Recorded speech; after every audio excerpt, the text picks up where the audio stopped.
Good morning. কেমন আছেন সবাই? আজ হচ্ছে 26শে ডিসেম্বর।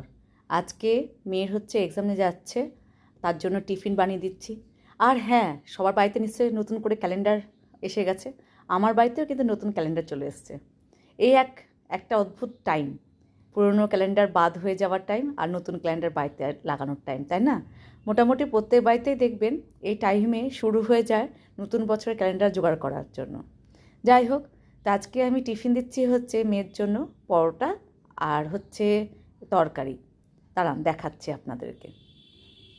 এই যে, এই হচ্ছে পরোটা এরকমভাবে টিফিন বক্সে। আর আজকে না, টিফিন বক্সের শেপগুলো না আমার দেখতে খুব ভালো লাগে। আমার মানুষে দেখবেন অনেকেরই শখ থাকে এক একটা জিনিস, আর আমার হচ্ছে টিফিন বক্স কালেকশন করার শখ, মানে খুব ভালো লাগে এই জিনিসগুলো। তো এইভাবে সাজিয়ে গুছিয়ে মেয়েকে আমি টিফিন বক্সে দিলাম। আর স্টিলের টিফিন বক্স আমার মনে হয় না কোনো দিনও পুরনো হবে, তাই না? তাহলে কি, টাটা, বাই বাই।